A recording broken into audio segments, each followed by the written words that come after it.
شام کا وقت تھا، ہر طرف سناٹا سا چھایا ہوا تھا۔ دیور اپنے کمرے میں بیٹھا جنید آفندی الیکشن کے معاملات دیکھنے میں مصروف تھا جب باہر سے اسے شور کی آواز سنائی دی تھی۔ اس نے تعجب سے اپنے ملازموں کی طرف دیکھا اور بولا، باہر شور کس بات کا ہے؟ پتہ نہیں صاحب جی، شاید گارڈ کے ساتھ کوئی بدتمیزی کر رہا ہے۔ جنید آفندی کچھ کہتا کہ اسے وہ آواز اپنے صحن سے آتی سنائی دی تھی۔ وہ کسی لڑکی کی آواز تھی جو لڑتے جھگڑتے اس کے گھر کے صحن تک پہنچ چکی تھی۔ وہ اٹھ کر باہر گیا۔ سامنے کھڑی لڑکی کو دیکھ کر اس کے چہرے پر تعجب کے تاثرات ابھرے تھے۔ تم یہاں کیا کر رہی ہو؟ کیا ہو جنید آفندی؟ مجھے یہاں دیکھ کر تمہاری رونگٹے کیوں کھڑے ہو گئے ہیں؟ کیا لگا تمہیں تم میری بہن کی زندگی برباد کرو گی اور میں تمہیں آسانی سے چھوڑ دوں گی؟ نہیں جنید آفندی، بالکل بھی نہیں۔ تم نے میری بہن کی زندگی برباد کی ہے، چھینا ہے تم نے میری بہن کو۔ تمہیں میں زندہ نہیں چھوڑوں گی۔ بہت گھمنڈ ہے نا تمہیں اپنی دولت پر، اپنے عروج پر، اپنے وقار پر۔ جنید آفندی، میں نے اگر تمہارا یہ سیاہ چہرہ میڈیا کے سامنے نہ دکھا دیا تو میرا نام بھی فرا ریاض نہیں۔ وہ غصے سے تلملاتی جنید آفندی کو دھمکاتی وہاں سے جانے لگی تھی جب جنید آفندی غصے سے دھڑا تھا، بند کرو اپنی یہ بکواس۔ تمہیں کیا لگتا ہے تمہاری ان دھمکیوں سے میں ڈر جاؤں گا، خوف کھاؤں گا؟ میں جنید آفندی ہوں۔ جنید آفندی کسی سے ڈرتا نہیں ہے، خوف نہیں کھاتا کسی سے۔ اور تم جیسی چھٹانگ بھر کی لڑکی کیا بگاڑ لے گی میرا؟ بولو، اگر ایک اور لفظ تم نے میرے خلاف بولا تو میں تمہاری زبان حلق سے نکال لوں گا۔ اور تم کر بھی کیا سکتے ہو اس کے علاوہ؟ جنید آفندی، فرا ریاض غصے سے چلائی تھی۔ اپنے دو بدو ایک عورت ذات کو اس طرح سے چیختے دیکھ کر جنید آفندی کے ماتھے پر بل پڑے تھے۔ آج تک کسی نے بھی اس سے اونچی آواز میں بات نہیں کی تھی، کسی میں ہمت نہیں تھی کہ وہ اس کی آنکھوں میں آنکھیں ڈال کر اسے باور کروا سکے، اور یہ چھٹانگ بھر کی لڑکی اس کے سامنے کھڑی، اس کی آنکھوں میں آنکھیں ڈالے، اس کی آواز سے آواز ملاتے غصے سے اسے خواہ جوابوں پر جواب دیے جا رہی تھی۔ اب تم دیکھنا جنید آفندی، میں میڈیا کو بتاؤں گی، میں اس دنیا کو بتاؤں گی کہ اتنے بڑے مشہور سیاستدان کا بیٹا جو خود الیکشن لڑنے کے چکروں میں کس طرح ایک لڑکی کی عزت کو پامال کر چکا ہے۔ میں دنیا کو بتاؤں گی کہ تم چیز کیا ہو، تمہارا اصل چہرہ کیا ہے۔ تم نے میری بہن کے ساتھ خاموش، ایک لفظ بھی مزید کہا تو مجھ سے برا کوئی بھی نہیں ہوگا۔ اس سے پہلے کہ فرح اپنے الفاظ مکمل کر پاتی، جنید آفندی غصے سے دھاڑا تھا۔ فرح وہاں سے جانے کے لیے پلٹی تھی جو جنید آفندی کے اشارے پر اس کے گارڈز نے فرح کو اپنی قید میں کیا تھا۔ خود کو گارڈز کے گھیرے میں پا کر فرح نے تلملاتے ہوئے جنید آفندی کو دیکھا اور غصے سے بولی تھی، تمہارے یہ گارڈز میرا راستہ نہیں روک سکتے۔ محبت سے کہہ رہا ہوں، سائڈ پر ہو جاؤ، نہیں تو کیا کر لو گے تم؟ کچھ نہیں کر سکتی ہو تم، میرا اس مقام پر آ کر تو کچھ بھی نہیں۔ جنید آفندی کے ایک اشارے پر فرح کے پیچھے کھڑے گارڈز نے فرح کی خاص رگ دبا دی تھی، جس کے دباتے ہی فرح بے ہوش ہوئی تھی۔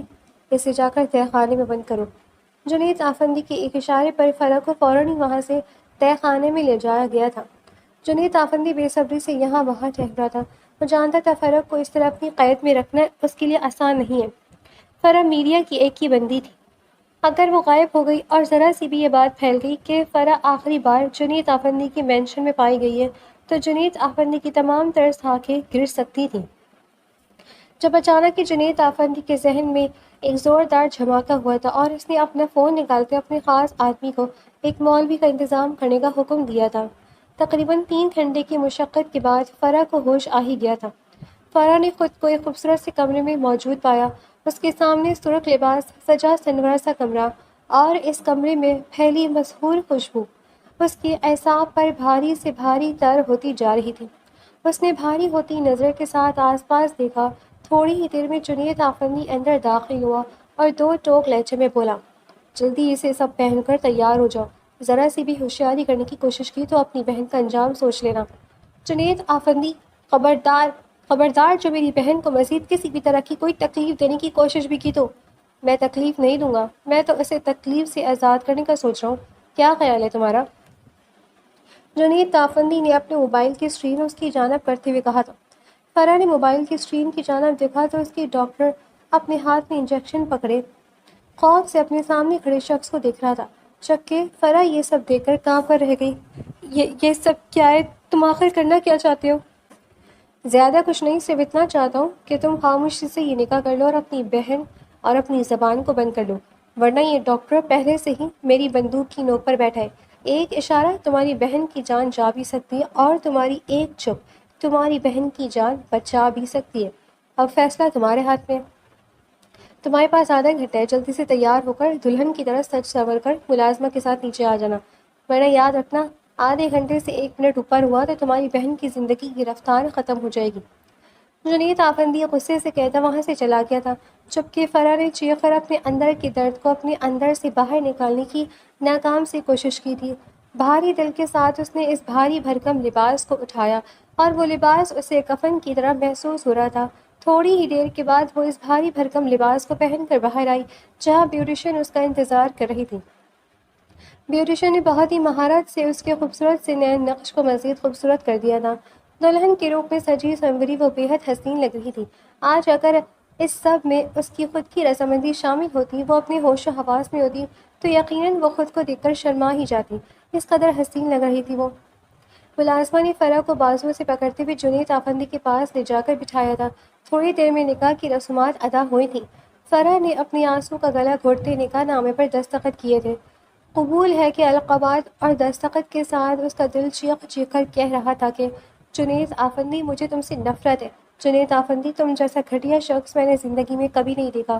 جنید آفندی، تم میری زندگی کا کوئی بھی فیصلہ کرنے کا حق کبھی نہیں رکھو گے۔ فرح نے بوجھل دل کے ساتھ یہ سب قبول تو کر لیا تھا، مگر اپنی زندگی کے آنے والے پلوں کا سوچ کر اس کا دماغ تیزی سے تانے بانے بنتا شروع ہو گیا تھا۔ فرح بیڈ کے کونے پر بیٹھی تھی، سرخروسی جوڑا اس کے گرد پھیل کر ایک لہو کے سمندر کا گمان دے رہا تھا۔ گھونگھٹ کی اونٹ سے اس کی نظریں فرش پر جمی تھیں، مگر ذہن میں انتقام کی چنگاریاں سلگ رہی تھیں۔ کمرے کا دروازہ ایک جھٹکے سے کھلا اور جنید آفندی اندر داخل ہوا۔ اس کے قدموں کے چاپ میں وہی مخصوص تکبر تھا، لیکن جیسے ہی اس کی نظر بیڈ پر بیٹھی اس دلہن پر پڑی، اس کے قدم خود بخود تھم گئے۔ مدھم روشنی میں فرح کا سراپا کسی شاہکار کی طرح دمک رہا تھا۔ زبردستی کے اس سنگھار نے اسے ایک ایسی ہیبت ناک خوبصورتی بخشی تھی کہ جنید آفندی، جو اب تک اسے محض ایک چھٹانگ بھر کی لڑکی سمجھ رہا تھا، دم بخود رہ گیا۔ جنید کے دل کی دھڑکن یکدم تیز ہو گئی۔ ایک زوردار دھک دھک جو اس کے اپنے کانوں میں گونجنے لگی۔ اس نے جھٹکے سے اپنی نظریں پھیریں اور سینے پر ہاتھ رکھا۔ یہ مجھے کیا ہو رہا ہے؟ میں جنید آفندی ہوں، ایک معمولی لڑکی کے سامنے میرے اعصاب یوں جواب نہیں دے سکتے۔ اس نے دل ہی دل میں خود کو ملامت کی اور اپنے جذبات پر قابو پانے کے لیے سختی سے اپنی مٹھیاں بھیج لیں۔ وہ چند لمحے وہیں کھڑا رہا، پھر اپنے لہجے میں وہی مخصوص زہر اور سختی بھر کر فرح کے قریب آیا۔ تو آخر کار تم نے وہی کیا جو میں چاہتا تھا۔ اس کی آواز کمرے کی خاموشی کو چیرتی ہوئی نکلی۔ فرح نے دھیرے سے اپنا گھونگھٹ الٹا اور سر اٹھا کر سیدھا جنید کی آنکھوں میں دیکھا۔ ان آنکھوں میں خوف نہیں تھا، بلکہ ایک ایسی آنکھ تھی جو جنید کے غرور کو راکھ کر سکتی تھی۔ فرح نے نہایت سرد اور کاٹدار لہجے میں کہا، جنید آفندی، تم نے مجھے یہاں لا کر اور یہ نکاح نامہ جیت کر یہ سمجھ لیا ہے کہ تم جیت گئے ہو۔ یاد رکھنا، یہ نکاح تم نے اپنی زندگی کی سب سے بڑی غلطی کی ہے۔ تم نے ایک ایسی چنگاری کو اپنے گھر میں جگہ دی ہے جو تمہارے اس محل، تمہارے وقار اور تمہارے اس نام نہاد عروج کو جلا کر راکھ کر دے گی۔ وہ اپنی جگہ سے اٹھی اور جنید کے بالکل قریب آ کر کھڑی ہو گئی۔ اس کی آواز میں اب ایک دھاڑ تھی۔ تم نے میری بہن کے آنسوؤں کا سودا کیا ہے نا؟ اب تم دیکھنا میں تمہارے اس کالے چہرے کو دنیا کے سامنے کیسے لاتی ہوں۔ تم نے اپنی بربادی کے پروانے پر خود دستخط کی ہیں جنید آفندی، اس کا انجام بہت برا ہوگا، بہت ہی برا۔ جنید آفندی، جو چند لمحے پہلے اپنے دل کی دھڑکنوں سے الجھ رہا تھا، فرح کی اس دو ٹوک وار پر ایک پل کے لیے ساکت رہ گیا۔ اسے اندازہ ہو گیا تھا کہ اس نے کسی کمزور لڑکی کو نہیں بلکہ ایک زخمی شیرنی کو قید کیا ہے۔ جنید آفندی، جو اب تک فرح کے الفاظ کی کاٹ کو خاموشی سے پی رہا تھا، اس کی آخری دھمکی پر ایک جارحانہ ہنسی ہنسا۔ اس کی آنکھوں میں اب وہ لرزش نہیں تھی جو چند لمحے پہلے فرح کے حسن کو دیکھ کر پیدا ہوئی تھی، بلکہ اب وہاں ایک سیاہ ضد اور مردانہ انا کا طوفان تھا۔ انجام، جنید نے دہرایا اور ایک ہی جھٹکے میں فرح کا بازو پکڑ کر اسے اپنی جانب کھینچا۔ فرح اس اچانک وار کے لیے تیار نہیں تھی۔ وہ سنبھلنے کی کوشش کرتی کہ جنید نے اسے دیوار سے اور اپنے مضبوط وجود کے درمیان محصور کر لیا۔ اس کی گرفت فرح کے نازک بازو پر اتنی سخت تھی کہ فرح کے منہ سے ایک دبی دبی سسکی نکل گئی۔ تم شاید بھول رہی ہو فرح ریاض کہ اب تم اس گھر کی قیدی ہی نہیں، میری منقوا بھی ہو۔ جنید کی آواز اس کے کانوں کے پاس ایک باہری سرگوشی کی طرح گونجی۔ فرح نے تلملا کر اس کے سینے پر ہاتھ رکھا اور اسے پیچھے دھکیلنے کی کوشش کی، مگر جنید کسی چٹان کی طرح اپنی جگہ جما رہا تھا۔ اس نے فرح کے دوسرے ہاتھ کو بھی جکڑ کر اس کے سر کے اوپر دیوار سے ٹکا دیا تھا۔ چھوڑو مجھے، تم اپنی حدیں پار کر رہی ہو جنید آفندی۔ فرح نے غصے سے چلانے کی کوشش کی، مگر اس کی آواز میں وہ پہلی جیسی ہمت اب جواب دے رہی تھی۔ حدود؟ جنید کے چہرے پر ایک خطرناک مسکراہٹ ابھری۔ حدود تو وہ توڑتے ہیں جن کا کوئی ٹھکانہ ہو۔ میں تو اپنے گھر میں ہوں، اپنے حق کے ساتھ۔ تم نے ابھی دھمکی دی تھی نا کہ تم میری بربادی کا سبب بنو گی، تو کیوں نہ شروعات اسی کمرے سے کریں؟ جنید اس کے مزید قریب ہوا، یہاں تک کہ ان کے درمیان رہا سہا فاصلہ بھی ختم ہو گیا۔ فرح نے اپنی آنکھیں سختی سے بند کر لیں، اس کا پورا وجود کانپ رہا تھا۔ وہ ایک بہادر لڑکی تھی، ایک ایسی صحافی جو بڑے بڑے ایوانوں کو ہلا دیتی تھی، مگر اس وقت جنید آفندی کی قربت اور اس کے لہجے میں چھپے ارادوں نے اسے مفلوج کر دیا تھا۔ وہ چاہ کر بھی خود کو اس کی قید سے چھڑوا نہیں پا رہی تھی۔ جنید نے اس کے چہرے کے پاس جھکتے ہوئے نہایت سرد مگر حاکمانہ لہجے میں کہا، آج کے بعد یہ زبان میرے سامنے نہیں چلے گی۔ تم یہاں صرف اس لیے ہو کیونکہ میں نے چاہا ہے، اور اب یہاں وہی ہوگا جو میں چاہوں گا۔ فرح کی آنکھوں سے ایک آنسو ٹپک کر اس کے گال پر پھسل گیا، مگر جنید آفندی پر اس کی بے بسی کا کوئی اثر نہ ہوا۔ اس نے تمام دوریاں مٹاتے ہوئے ثابت کر دیا تھا کہ اس وقت فرح کی ہر جان، اس کی ہر ہمت جنید کے غرور کے سامنے ڈھیر ہو چکی ہے۔ فرح خود کو ایک بند گلی میں کھڑا محسوس کر رہی تھی، جہاں سے واپسی کا کوئی راستہ نہ تھا۔ اگلی صبح جب سورج کی پہلی کرن نے کمرے کے پردوں کو چاک کیا تو فرح کی آنکھ ایک شدید قسق کے ساتھ کھلی۔ اس کا سر ہتھوڑوں کی طرح بج رہا تھا، اور گزشتہ رات کی تلخ یادیں کسی ڈراؤنے خواب کی طرح اس کے اعصاب پر سوار تھیں۔ فرح نے اٹھنے کی کوشش کی تو نقاہت اور سر درد نے اسے دوبارہ بستر پر گرنے پر مجبور کر دیا۔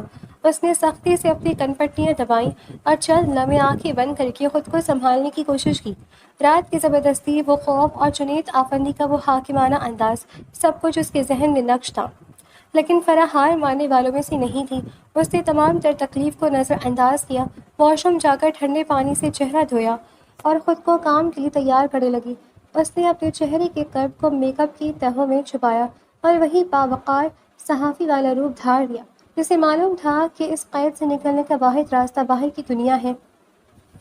جیسے ہی وہ سیڑھیاں اتر کے نیچے پہنچی، لاؤنج میں جنید آفندی پہلے سے موجود تھا۔ وہ صوفے پر بیٹھا کافی کا سپ لے رہا تھا، مگر اس کی نظریں کسی شکاری کی طرح فرح پر جمی تھی۔ فرح نے اسے نظر انداز کرتے ہوئے دروازے کی طرف قدم بڑھائی تھے کہ جنید کی کڑک دار آواز نے اسے جکڑ لیا۔ کہاں جانے کی تیاری ہے؟ فرح رکی نہیں، بس سرد لہجے میں بولی، آفس جا رہی ہوں، میری زندگی میں دخل دینے کی کوشش مت کرنا۔ جنید آفندی اٹھا اور چند قدموں کے فاصلے پر آ کر رک گیا۔ اس کے چہرے پر ایک زہریلی مسکراہٹ تھی۔ ضرور جاؤ، لیکن ایک بات کان کھول کر سن لو، اگر تم نے میڈیا میں اپنے کسی دوست سے یا پولیس سے میرے خلاف ایک لفظ بھی نکالنے کی کوشش کی تو یاد رکھنا فرح ریاض، تمہیں اپنی بہن کی لاش تک نصیب نہیں ہوگی۔ میری پہنچ تمہارے وہم و گمان سے بھی دور ہے۔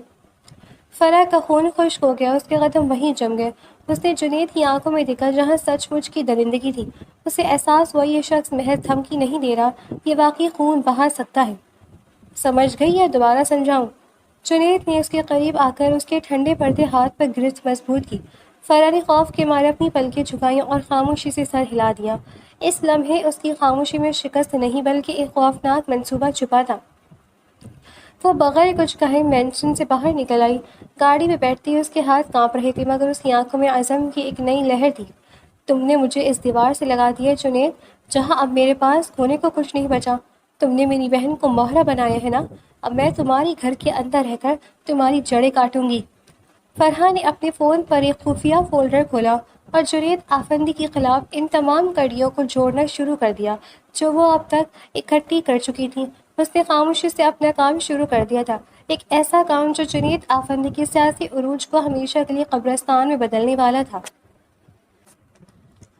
فرح دن رات ایک کر کے جنید آفندی کے خلاف ثبوت اکٹھے کر رہی تھی، مگر جو ثبوت وہ حقیقت میں چاہتی تھی وہ اسے کہیں سے بھی نہیں مل رہے تھے۔ آج بھی حسب معمول وہ اپنے آفس میں بیٹھی روزمرہ کے کام میں مشغول تھی جب اچانک اس کے کانوں سے ایک اجنبی سی آواز ٹکرائی۔ اتنا مت الجھو ان فائلوں میں محترمہ، جتنا ان فائلوں میں الجھو گی اتنا خود سے دور ہوتی چلی جاؤ گی۔ ہم سے ہاتھ ملا لو، وعدہ کرتے ہیں کبھی مایوس نہیں ہوگی تم۔ فرح نے اپنے سامنے دیکھا تو اسے جنید کے مخالف کھڑا ہونے والا نمائندہ فرقان نظر آیا، فرا نے زہریلی مسکراہٹ کے ساتھ اسے دیکھا اور تنقید بھری لہجے میں بولی، ارے واہ، اس اسٹیٹ کے ہونے والے سی ایم فرقان آج جہاں ایک عام سے رپورٹر کے آفس میں، کیا باتیں کہیں میں کھلی آنکھوں سے کوئی سپنا تو نہیں دیکھ رہی؟ ارے نہیں نہیں، آپ جیسی خوبصورت حسین لڑکیاں کھلی آنکھوں سے سپنے نہیں دیکھتی، بلکہ جو دیکھتی ہیں حقیقت دیکھتی ہیں، فرقان نے اس کے سامنے پڑی کرسی پر بیٹھتے ہوئے کہا تھا، جس پر فرحہ نے اسے گھور کر دیکھا تھا مگر اپنی زبان سے کچھ نہیں کہا تھا۔ اسے خاموش دیکھ کر فرقان دوبارہ بولا تھا، سنا ہے تم جنید آفندی کی سیاست گرا دینا چاہتی ہو؟ سن کر اچھا لگا، اس لیے تم سے ہاتھ ملانے آیا ہوں۔ اور میں تم سے کیوں ہاتھ ملاؤں؟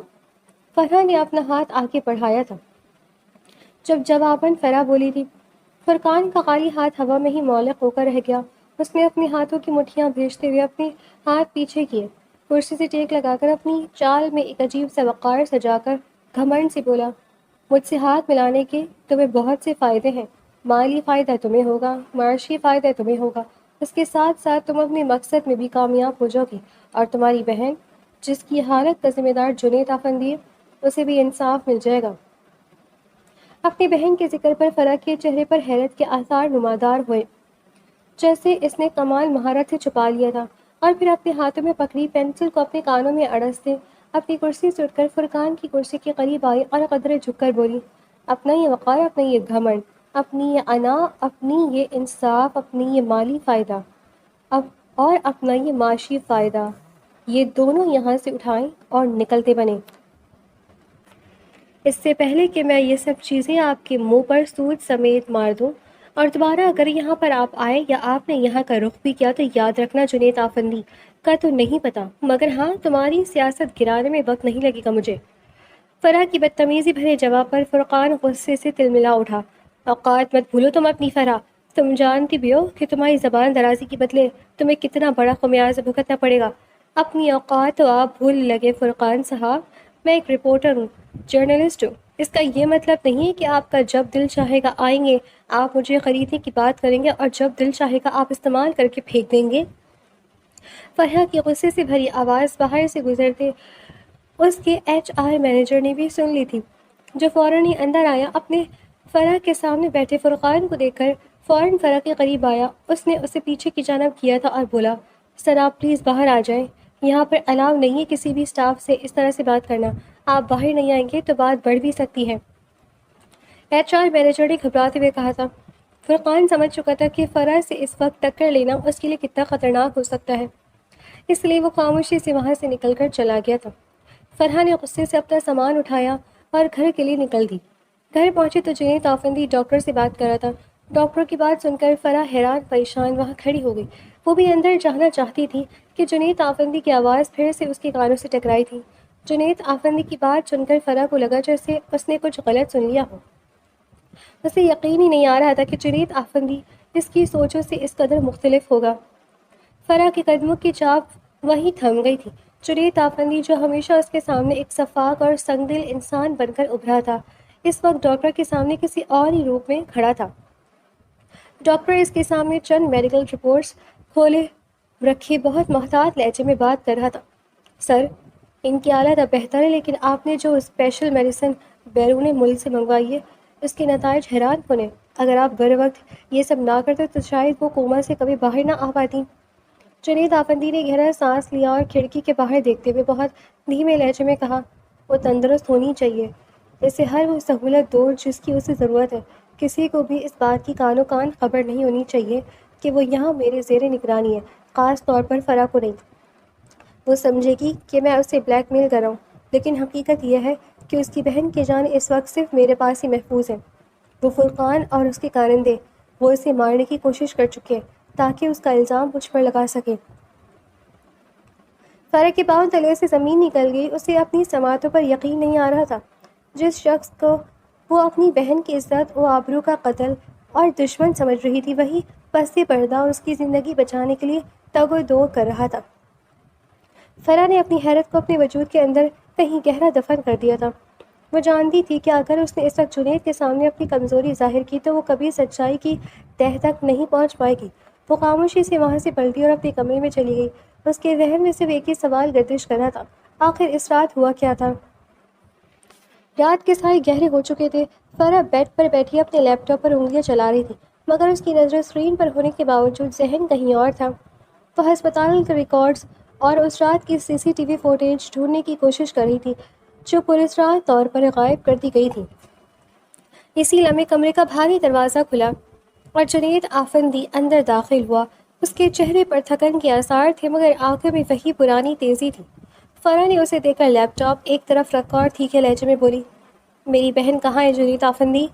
جنید نے اپنی قمیض کے کف کھولتے ہوئے اس کی جانب دیکھا۔ وہ وہیں ہے جہاں اسے ہونا چاہیے، جھوٹ مت بولو۔ فرح تڑپ کر کھڑی ہوئی۔ میں آج اس ہسپتال گئی تھی جس کا ذکر تم ڈاکٹر سے کرے تھے، وہاں تمہارے نام سے کوئی مریض داخل نہیں ہے، نہ ہی وہاں میری بہن کا کوئی نام و نشان ہے۔ جنید کے ہاتھ ایک پل کے لیے رکے، پھر اس نے بڑے سکون سے صوفے پر بیٹھتے ہوئے کہا، وہ وہیں ہے فرح، تم شاید صحیح جگہ دیکھنا نہیں جانتی، بند کرو یہ پہیلیاں۔ فرح کا لہجہ غصے سے بھرپور تھا۔ وہ اس کے قریب آئی اور چلا کر بولی، تم نے مجھ سے زبردستی نکاح کیا، میری زندگی برباد کی، اور اب تم میری بہن کو مجھ سے چھپا رہے ہو۔ اگر وہ ہسپتال میں نہیں ہے تو کہاں ہے؟ کیا تم اسے بھی مار چکے ہو؟ جنید آفندی کی آنکھوں میں ایک دم سرد لہر دوڑی۔ وہ اپنی جگہ سے اٹھا اور فرح کے سامنے آ کر کھڑا ہو گیا۔ تمہارا دماغ واقعی صحافیانہ سازشوں سے بھر گیا ہے۔ میں نے تم سے کہا نا کہ وہ ہسپتال میں، تو اس کا مطلب ہے وہ وہیں ہے۔ اب اگر تمہیں وہ نہیں ملی تو اس کا مطلب ہے کہ میں نے اسے تمہاری پہنچ سے بھی دور رکھا ہے، کیونکہ تم جیسی جذباتی لوگ سچائی سنبھال نہیں سکتے۔ سچائی؟ فرح نے طنزیہ ہنسی۔ سچائی یہ ہے کہ تم ایک دھوکے باز ہو۔ تم نے میری بہن کی آڑ میں مجھے قید کیا ہے۔ اگر وہ ہسپتال میں ہوتی تو مجھے مل جاتی۔ تم جھوٹ بول رہی ہو جنید آفندی، تم صرف مجھے الجھا رہی ہو تاکہ میں تمہارے خلاف کام نہ کر سکوں۔ جنید نے اس کی آنکھوں میں جھانکتے ہوئے نہایت دھیمے اور خطرناک لہجے میں کہا، غصہ کم کرو فرح، ورنہ جس سچ کی تلاش میں تم بھٹک رہی ہو وہ تمہیں جلا کر راکھ کر دے گا۔ وہ ہسپتال میں ہی ہے، لیکن میری نگرانی میں، اور جب تک میں نہ چاہوں تم اسے نہیں دیکھ سکو گی۔ فرح نے اسے غصے سے دیکھا۔ اس کا جی چاہ رہا تھا کہ وہ جنید کا گریبان پکڑ کر اسے سچ اگلوا لے، مگر وہ جانتی تھی کہ اس شخص سے زبردستی کچھ بھی نہیں بنوایا جا سکتا۔ اس نے خاموشی سے اپنا رخ موڑا، مگر اس کے ذہن میں اب ایک نیا عزم تھا، وہ اپنی بہن کے گناہ گاروں کا پتہ لگا کر چھوڑے گی۔ اگلے کئی روز تک فرح نے خود کو مکمل طور پر کام میں مصروف کر دیا تھا۔ آفس میں تو وہ کام کرتی ہی تھی، مگر اب گھر آنے کے بعد بھی وہ ہر وقت کام میں ہی مصروف رہتی۔ فرقان کو اس بارے میں خبر ہو گئی تھی کہ فرح جنید آفندی کے گھر پر رہ رہی ہے۔ یہ خبر اس کے لیے کافی فائدہ مند ثابت ہونے والی تھی، ایک اسکینڈل بنانے کے لیے، اور اس نے وہی کیا۔ چند ہی سیکنڈوں میں جنید آفندی کے خلاف ایک اسکینڈل جڑ دیا گیا، جس میں صاف صاف لفظوں میں لکھا گیا تھا کہ فرح ریاض کا جنید آفندی کے ساتھ غلط تعلق ہے۔ فرح جو مکمل طور پر کام میں مصروف تھی، اس طرح کی خبروں سے انجان تھی، جبکہ جنید آفندی کا تو جیسے پورا کریکٹر داؤ پر لگ گیا تھا، اور ساتھ ہی کریئر بھی۔ اسے سمجھ نہیں آ رہا تھا کہ آخر یہ کھیل کس نے اور کیوں کھیلا ہے۔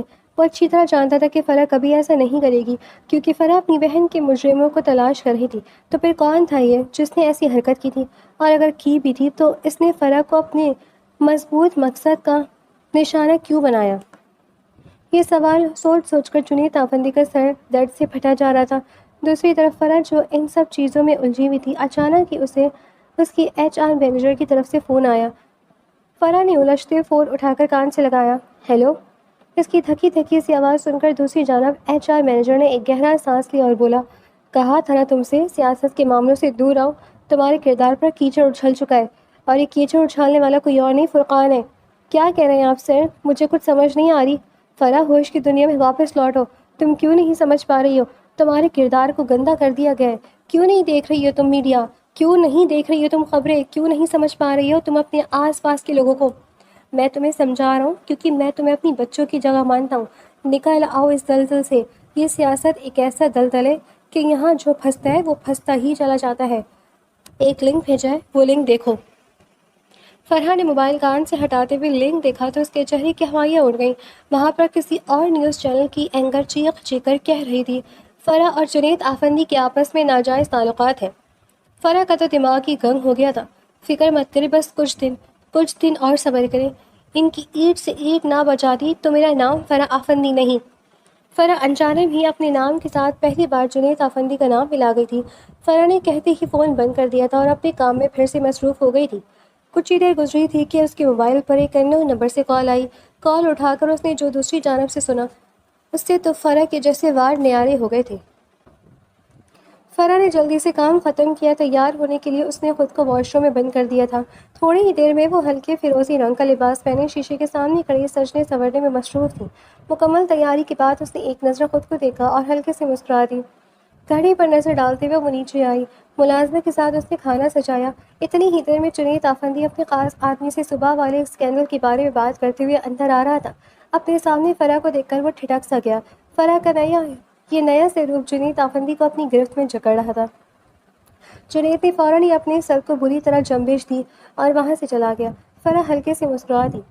تھوڑی ہی دیر میں جنید آفندی اور فرح نے مل کر کھانا کھایا۔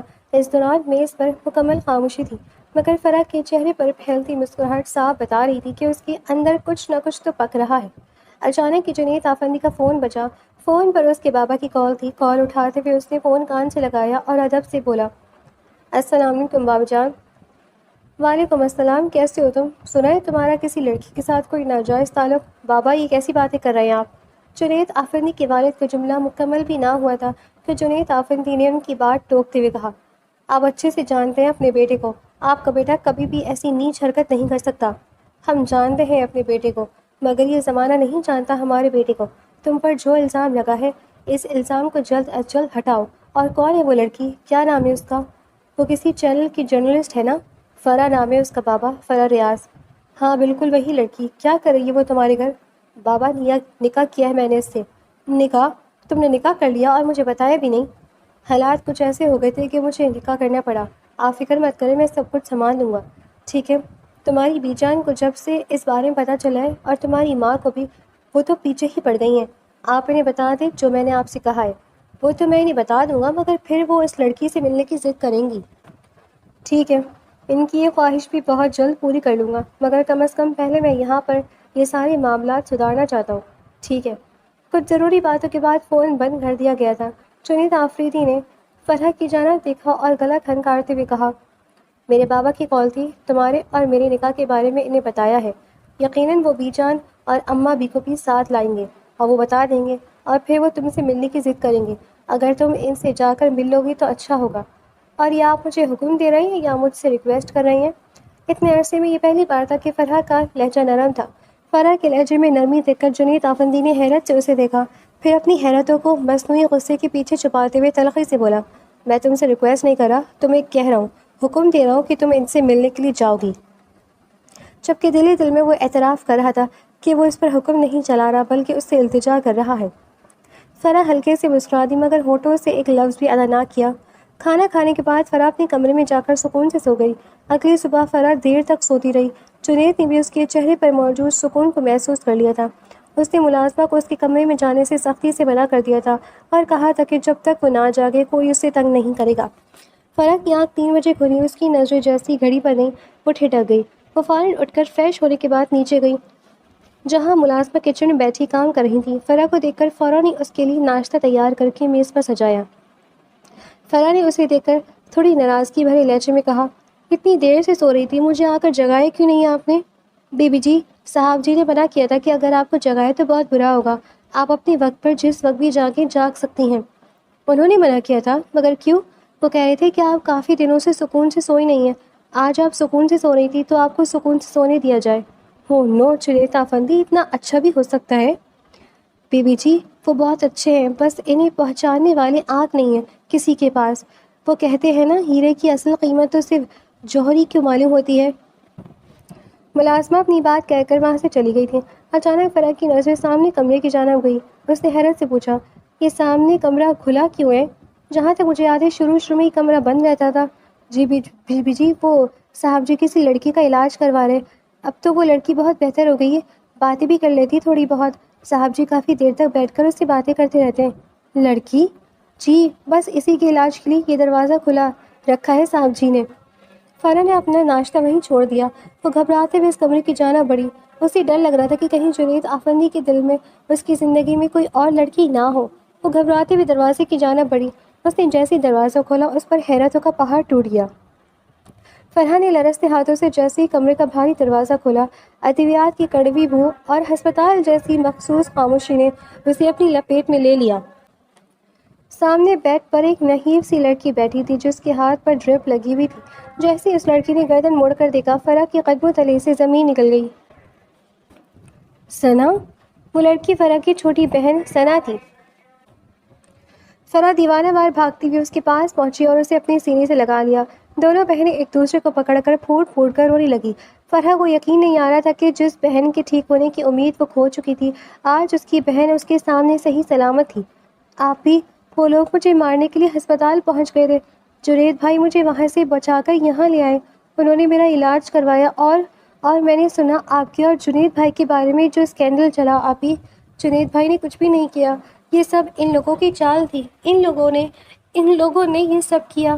ثنا میری بات جان، فکر مت کرو، جنہوں نے یہ سب کیا ان کے انجام تک میں پہنچا کر رہوں گی۔ مجھے خوشی ہے کہ میری بہن ٹھیک ہے۔ آپ نے بہت غلط کیا جنید بھائی کے ساتھ۔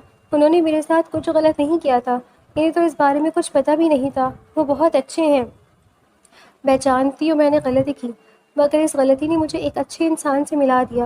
کچھ شکایتیں ہیں مجھے اس سے، مگر امید کروں گی کہ میرے اس فیصلے اور اس قدم کے بعد وہ شکایتیں ختم ہو جائیں۔ کیا کرنے والی ہیں آپ ہی؟ آپ فکر مت کرو میری جان، جو بھی کروں گی سب ٹھیک کرنے کے لیے ہی کروں گی۔ فرح نے محبت سے اپنی بہن کے ماتھے کو چومتے ہوئے کہا تھا اور پھر اپنا فون نکال کر اپنے HR کو کال کی تھی۔ السلام علیکم سر، آج رات 8 بجے شو چلے گا نا، جہاں پر آپ فرقان کو بلا رہے ہیں اس اسکینڈل کے بارے میں چرچا کرنے کے لیے؟ صرف اتنا ہی نہیں بلکہ آپ جنید آفندی کو بھی بلا رہی ہیں۔ ہاں تم نے ٹھیک سنا، کیا ہوا، سب ٹھیک ہے نا؟ سر خبر پھیلا دیجیے کہ یہاں پر صرف وہ دو نہیں میں بھی آؤں گی۔ چونکہ مجھ پر الفاظ اٹھے، میرے کردار پر کیچڑ اچھالا گیا ہے تو میرا وہاں آنا بنتا ہے۔ تھوڑی دیر میں یہ بات پوری انڈسٹری میں دیمک کی طرح پھیل گئی تھی کہ فرح ریاض بھی آج شو میں آمنے سامنے آ کر بات کریں گی۔ ہر کوئی اپنی ٹی وی کے سامنے موجود خبر کو دیکھ رہا تھا۔ آفندی ہاؤس میں سب لوگ ٹی وی کے گرد جمع تھے، بی اماں، جنید آفندی کی ماں اور باقی سب۔ اچانک ہی نیوز اینکر بولی، جی ہاں ناظرین، تو آج ہم سیاست میں آنے والے فرقان اور ان کے سامنے کھڑے جنید آفندی سے روبرو ہو کر کچھ گفتگو کریں گے۔ صرف اتنا ہی نہیں، جیسا کہ آپ لوگ کو بتایا گیا تھا کہ ان سب کا حصہ بننے جا رہی ہیں ہماری اس چینل کی اب تک کی سٹار بھی، فرح ریاض، جنہیں یہاں آنے میں کچھ وقت لگ جائے گا۔ تب تک ہم لوگ جنید آفندی اور فرقان سے کچھ سوال جواب کر لیتے ہیں۔ جی ہاں جنید آفندی صاحب، آپ پر یہ الزام لگایا گیا ہے کہ آپ کا فرح ریاض کے ساتھ ناجائز تعلق ہے۔ ان کا آپ کے گھر میں رہنا اس چیز کا خلاصہ کرتا ہے کہ جو الزامات آپ پر لگے ہیں وہ سچ ہے۔ دیکھیں، الزام لگانے والے تو بہت سے الزام لگاتے تھے، اور ویسے بھی آج کل کا جیسا دور چل رہا ہے، یہاں تو راہ چلتے کتے پر بھی الزام لگاؤ تو وہ بھی بدنام ہو جاتا ہے۔ ہم تو پھر ٹھہرے شریف سے سیاستدان جنہوں نے اس ملک کا بیڑا سنبھالنے کے لیے اس سیاست میں قدم رکھا ہے، مگر ہمیں نہیں معلوم تھا کہ ہمارے یہاں قدم رکھنے سے کسی کی اتنی جلے گی، وہ اس طرح کی گھٹیا حرکتیں کرنے پر اتر آئے گا۔ جنید آفندی نے وحشیانہ مسکراہٹ کے ساتھ فرقان کی طرف دیکھتے ہوئے کہا تھا۔ فرقان کے تن بدن میں آگ لگ گئی تھی جب وہ اچھل کر بولا تھا، الزام نہیں ہے یہ جنید صاحب، یہ حقیقت ہے۔ صرف اتنا ہی نہیں، گواہ بھی موجود ہے ہمارے پاس۔ گواہ خریدے بھی تو جا سکتے ہیں۔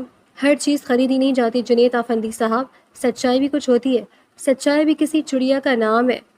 بالکل صحیح فرمایا آپ نے، سچائی ایک ایسی چڑیا کا نام ہے جو دیر سے ہی صحیح مگر ہاتھ ضرور آ جاتی ہے، لیکن ان کے ہاتھ جو منہ دھو کر اس چڑیا کے پیچھے لگ جائیں۔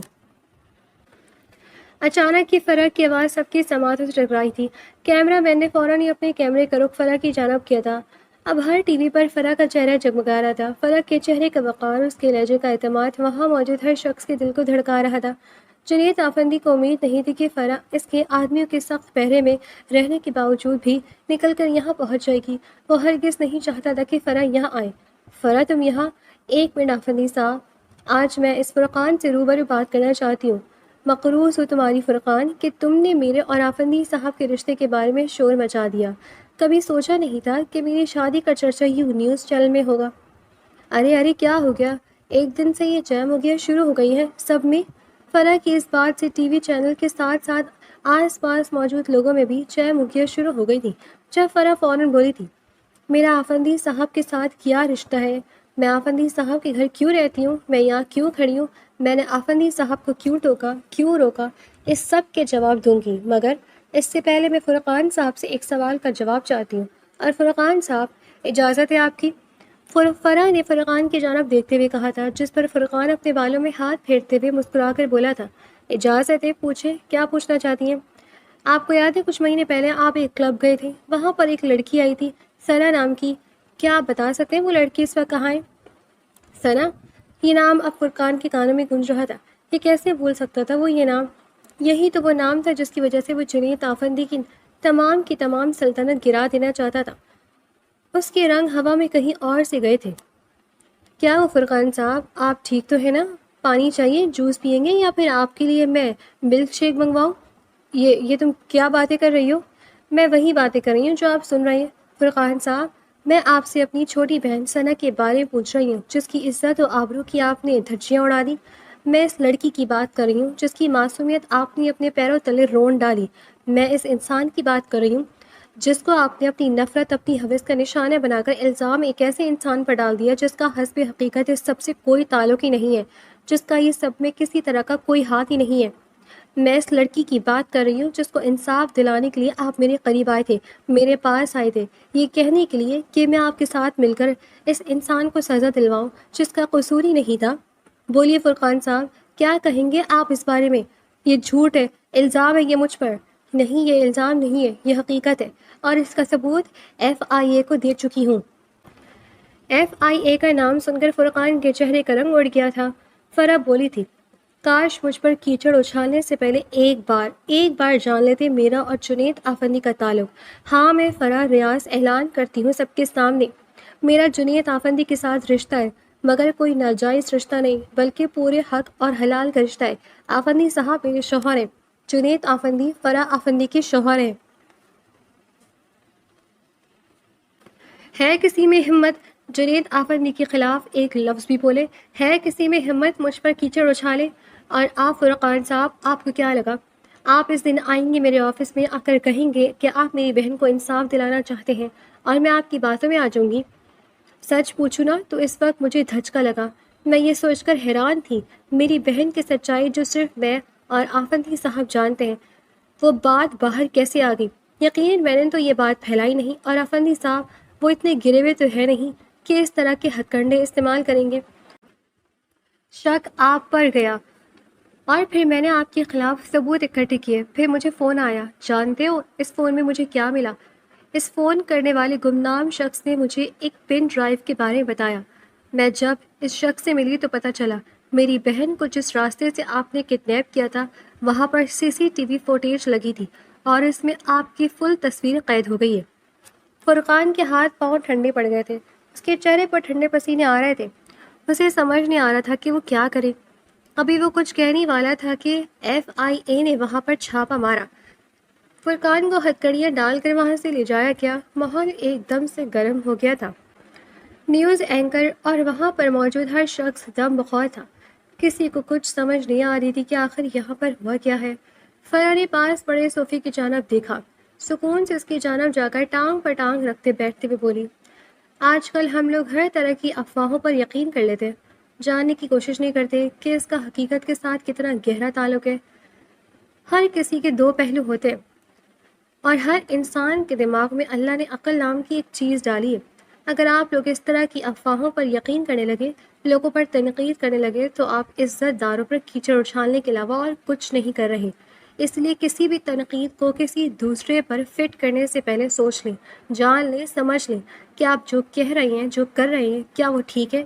جو آپ کر رہے ہیں کیا وہ سچ ہے؟ جو آپ کر رہے ہیں کیا اس سے کسی کی عزت نفس کو کوئی ٹھیس تو نہیں پہنچ رہی؟ امید کرتی ہوں آج کے اس ایپیسوڈ میں آپ لوگوں نے بہت کچھ اچھا سیکھ لیا ہوگا، سمجھ لیا ہوگا، جان لیا ہوگا۔ ملتے ہیں ایک اگلے اسکینڈل، میرا مطلب ہے ایک اگلی سچی خبر کے ساتھ۔ آج کے لیے جو سبق آپ کو دیا گیا ہے، امید ہے وہ سبق ہمیشہ یاد رکھیں گے آپ۔ اسی کے ساتھ نیوز ختم کر دی گئی تھی۔ سب لوگوں نے تالیاں بجا کر فرح کی بہادری کی داد دی تھی۔ فرح نے جنید آفندی کی جانب دیکھا جو ہک بک اسے دیکھ رہا تھا۔ فرح اس کے قریب گئی، اس کا بازو تھاما اور اسے اپنے ساتھ چلانا شروع کیا۔ تھوڑی دیر میں وہ آفندی ہاؤس پہنچی تھی، جہاں پر جنید آفندی کے تمام گھر والے اس کا انتظار کر رہے تھے۔ فرح جیسے ہی ان لوگوں سے ملی، سب لوگوں نے اس کی خوب آؤ بھگت کی۔ ہر کوئی فرح سے مل کر خوش تھا، جبکہ جنید آفندی ابھی تک حیران اور پریشان تھا۔ اسے کچھ سمجھ نہیں آ رہی تھی کہ فرح کا یہ بدلا بدلا سا روح اسے اندر ہی اندر شرمندہ سا کر رہا تھا۔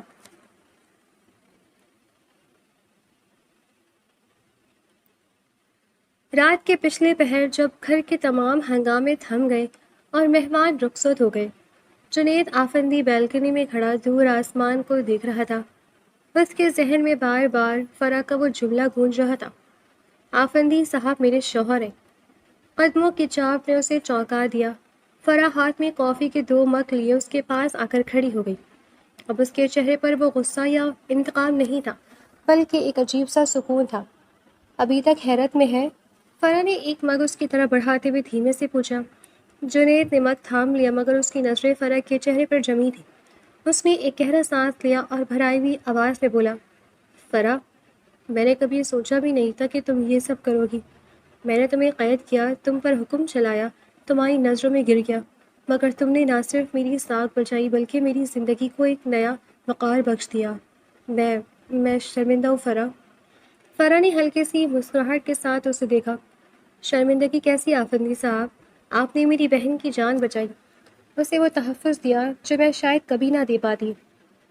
آپ نے اپنی ساکھ داؤ پر لگا کر ایک ایسی لڑکی سے نکاح کیا جو آپ کو برباد کرنے کی دھمکیاں دے رہی تھی۔ سچ تو یہ ہے کہ جوہری کی نظر آپ کی تھی، میں تو بس ایک پتھر تھی جسے آپ نے تراش کر ہیرا بنا دیا۔ جنید نے پہلی بار فرح کا ہاتھ تھاما۔ اس بار اس کی گرفت میں وحشت نہیں بلکہ اپنائیت اور محبت تھی۔ تم پتھر نہیں تھی فرح، تم وہ چنگاری تھی جس نے جنید آفندی کے غرور کو جلا کر راکھ کر دیا اور مجھے ایک بہتر انسان بنا دیا۔ کیا اب ہم اس رشتے کو اس ناجائز الزام سے نکال کر ایک سچی محبت کا نام دے سکتے ہیں؟ فرح نے شرما کر اپنی نظر جھکا لی اور خاموشی سے اپنا سر جنید کے کندھوں پر رکھ دیا۔ دور افق پر طلوع ہونے والا چاند گواہ تھا کہ نفرت کی راکھ سے محبت کا ایسا پودا نکلا تھا جس کی جڑیں اب کبھی نہیں ہلنے والی تھی۔